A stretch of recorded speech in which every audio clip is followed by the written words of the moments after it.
Hi y'all, welcome back to the Book Stamp. Today we're going to be discussing all of the books that I read in August. First we're going to be starting with the book that I read first in August, which is A Beautifully Foolish Endeavour by Hank Green. So this is the second book in a duology, which the first book was released in 2018, I believe, which was an absolutely remarkable thing. It was one of my favorite books of the year, and so I was really excited to get this book from Hank. This book was 5 out of 5 stars for me. I loved it so much. I also will have a book talk about this coming out very soon that goes into a little bit more depth about all of my feelings, but I would definitely recommend reading this duology. You definitely need to read the first one before you read this book.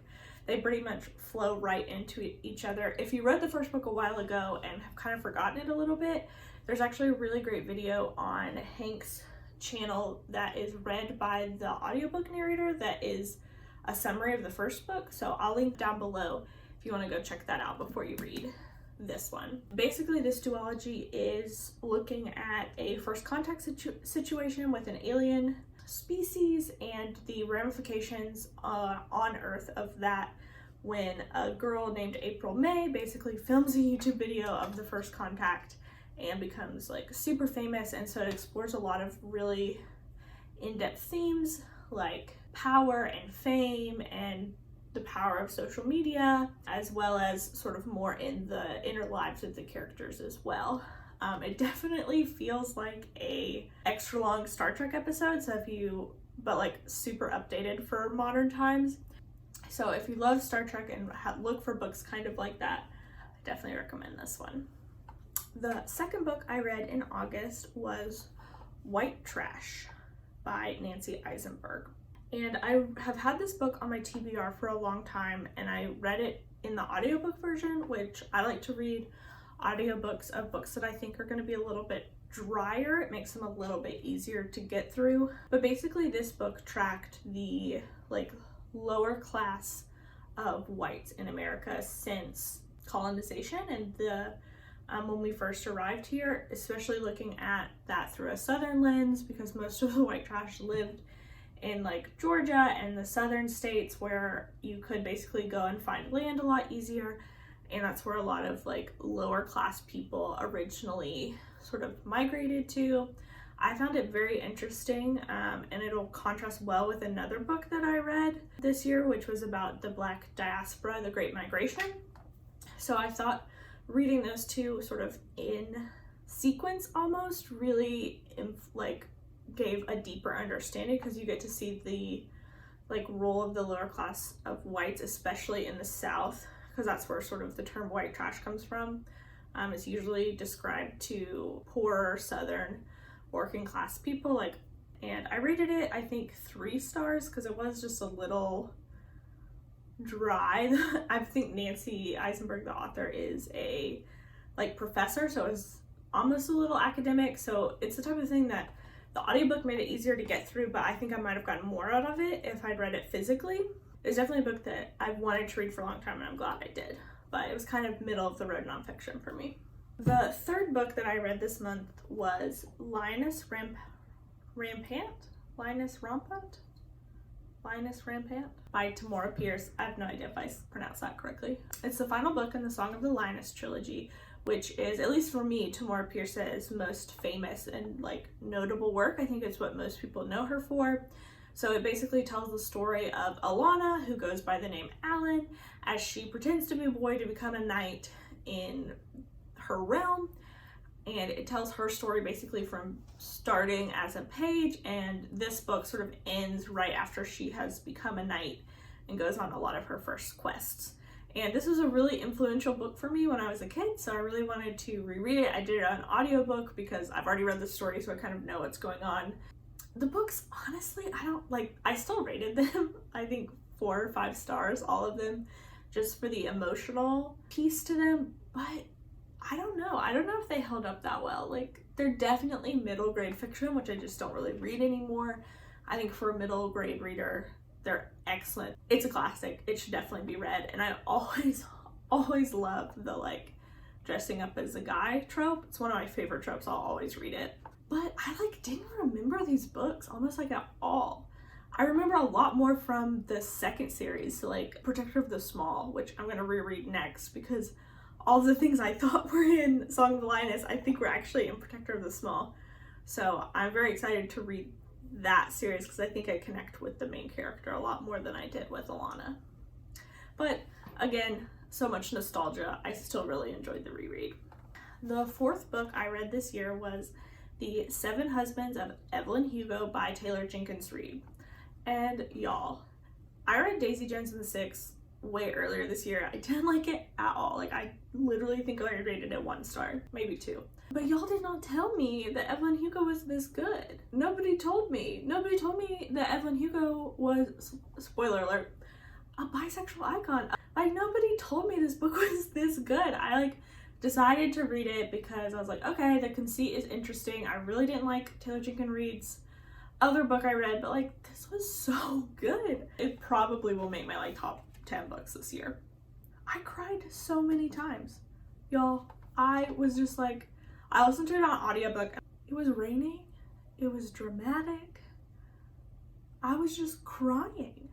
Like, y'all, when she said, I didn't see Celia again for 5 years, I audibly gasped. Like, I was driving in the car and I was like, like, how can you tell me that her and Celia, like, are not together? I was so upset. Like, obviously they get back together and everything. But, like, their relationship was just so pure. So much sapphic love. Like, their first scene, I was like, these girls should be gay and they should love each other. But I bet that's not going to happen. Because I didn't understand. And they did. And it was, like, it was not queer baiting. It was everything that I wanted. Everything I deserved. I cried. The ending made me cry. Like 5 times. Like, the final line is literally, spoiler if you don't want to know, but I think almost everyone on BookTube's already read this book, but it is, I think they will be much more interested in my wife, Evelyn. There were a couple things that did rub me the wrong way, that did kind of seem like I don't know if Taylor Jenkins Reid is queer, but there were a couple things where I was like, kind of seems like she might not be. Like, the relationship was still really well developed and like showed a lot of love, but some of the like ancillary details were not. Like, talking about Stonewall, like there's a line about like men at Stonewall when Sylvia Rivera and Marsha P. Johnson typically use she her pronouns, and there were like butch lesbians through the first punch, so it just came across as a little tone deaf. And then a lot of the like dialogue about them trying to get involved in the gay rights movement just felt a little like she knew she needed to have that in there, but she didn't really know how to deal with it, which I don't know if that's just me, but that was sort of my only flaw with this book. I loved it so much, y'all. You should read it. If BookTube hasn't already convinced you to read it, don't bother with Daisy Jones and the Six. It's not as good. And then we go from the beauty, the joy that was Evelyn Hugo to the real bad of this month, y'all. The Grace Year by Kim Liggett. Now, this was a book, I think I saw it more in like Bookstagram than I did BookTube. Did not like it. I gave it 1 star. The Grace Year is basically that all women have a magic in them, and the like setting is this very religious fundamentalism, like fundamental town. And so every year when they like all the girls who turn 16 that year, they go away for the Grace Year, where they all go to this random cabin in the woods and like have to fend for themselves and lose their magic and like fight poachers. I was here for it. I was like here for this conceit. The like setup really intrigued me. And it just let me down in almost every single possible way. Like, it didn't deliver.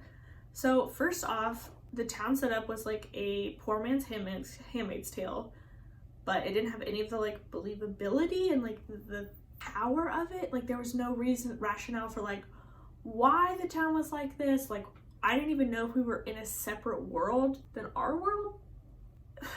The main character, Tierney, is literally the dumbest character I think I have ever read. I think what the author was trying to do was to sort of take these women who are, or younger girls, like teenage girls, who are blossoming into their feminist like selves and sort of help push them along. But like it didn't even succeed on that level. Like first off, all of the writing was so heavy-handed, where it was like the red symbolized my menstrual blood and virginity that was to be taken away from me. Like it was just so heavy-handed with all the metaphors. And literally Tierney, the entire book, is complaining about like how sexist the society is, all of her limitations, and she like paints herself as the only person in the entire town that really feels that way, and like nobody else understands her, even though like her mom was like one of the better moms, but she always is complaining about how her mom and dad are like involved in the society, even when like we're told little bits about how they oppose it. And so like it's clearly just like this girl who has this like radical view, and very much like oh, I hate all men must die, and her parents are like, okay, but we're like actually fighting the structural inequalities of the society here. And Tierney's just like, you don't believe in feminism. And so I'm gonna get into some spoilers here for this, but eventually Tierney gets proposed to by like her best friend growing up, and she like didn't think he was gonna propose to her, and that's what she didn't like, and she didn't want that, and she's like really dumb to not see that coming. Like the reader figures it out like literally probably 30 or 40 pages before Tierney does. And then like the whole book focuses pretty much primarily on her relationships with men. Like she has a romantic interest at one point where she literally is willing to like sell out all of her values. She literally sells out all of her values twice for a dude. Like twice. And it's just like she has no internal consistency in her character. She like changes her mind all the time. She changes her values all of the time. She's like, the whole idea of the Grey series, it's very much like a political game. Like the magic isn't even real. They're all just like high off of bad water. And it's deeply political, and like Tierney is laughably bad at playing the political game. Like Kirsten's not that good at it, and she's like significantly better than Tierney. And there's like several plot twists that just don't work. Like her mom is the usurper, like everybody knew but her. Like literally everyone in the town knew but Tierney. Then like one of the guys apparently had a crush on her the whole time, and he's like mad that she doesn't reciprocate it, even though he's like castrate. Like it just, yikes. I do not recommend that you read this. It was not good. Every book with this conceit fails me every time. I guess I'm just gonna have to write my own that's actually decent. The 6th book I read this August, or I guess August is over now, I'm very late getting this video up, was The Warmth of Other Suns, The Epic Story of America's Great Migration by Isabel Wilkerson. So I read this book for my like anti-racist book club that I'm a part of, and it is a tome, truly, although like the last 100 pages or so are like notes. But this, I gave it 5 stars. Like this book is great. It won several awards. Isabel Wilkerson has won the Pulitzer Prize. Like she's a phenomenal writer. This is great. I highly recommend it. It goes through after World War I, when a large percentage of the Black population in the South started leaving for better opportunities and less violence in the North. And as a Southerner, this, I think if you live in the South today, like this is an absolute thing you should read. If you live in the North, let me take that back. If you live in the United States of America, you should read this book, because it also goes into a lot of detail, not only about sort of the horrors and the in-your-face racism of the South, but also the much more subtle and much less blatant racism of the North and the West, where just because you cross the line and you're no longer in the Jim Crow South, you still can't go to every hotel. So I think it was very important, and also I connected to it really deeply as someone who is about to leave the South. So like I live in Tennessee currently, but I'm essentially actively looking for jobs that are outside of the South right now for a variety of personal reasons. But sort of the ideas and themes about what like we as a people love and gain from the South, and how it feels to leave it behind when it feels a lot of times that it doesn't really want you, was just so deeply personal. So she talks about these 3 specific lives and then how they fit into the larger Great Migration movement and sort of what the Great Migration did for American cities. And so it's so interesting. I learned so much from this book. I just connected to it a lot deeper than I think I expected to. I didn't expect it to be so personal. And like also just Isabel Wilkerson's writing is so good. Like here's an example. It comes back to him, one image after another, how Jim Crow had a way of turning everyone against one another. Not just white against black or landed against lowly, but poor against poor and black against black for an extra scrap of privilege. I think everyone should read this book. It is phenomenal. It is so good. One of my only sort of issues with it was a lot of times Isabel Wilkerson would repeat things. So like if she was talking about a character, like they're not characters, these are real people, but if she was like reintroducing sort of a secondary character, like the one I think of is like this Florida sheriff who wore this 10-gallon hat. Like every time he was mentioned, like the 10-gallon hat was mentioned, and like all of the things that she'd already talked about he'd done are mentioned again, which is nice for helping remind the reader of like who these people are and carrying them throughout the story. Since this book does cover a massive amount of time, it did become a little annoying to sort of reread these details over and over, especially when you've learned at this point his name, and like you're already supplying yourself those details, and then you have to read another paragraph about them. That was like my only complaint with this book. The 7th book that I read in the month of August was The Obelisk Gate by N.K. Jemisin, which is the 2nd book in the Broken Earth trilogy. So the first is the 5th season, and then the 2nd is The Obelisk Gate. And I've already finished The Stone Sky, but I technically finished it in September, so I don't want to go into too much detail about the book series because I sort of want to do a like entire wrap up of it in September. The Obelisk Gate definitely shows that you should keep reading N.K. Jemisin's work. It really developed on a lot of the themes and issues present in the 5th season, and a lot of people sort of say it has second book syndrome, where like the second book is much more plot heavy and you just kind of have to get through things to set up the end. But I really enjoyed it, like, and it was so good that like literally the second I like listened to these on audiobook, so the second I finished The Obelisk Gate, I like immediately downloaded The Stone Sky. I was like, okay, we gotta keep going, because they just flow into each other really, really well. It really continues on the themes of oppression and equality and what that looks like. And so there's just some really great lines that I think really sum up a lot of the like book's thesis on that, which is being useful to others is not the same as being equal, which,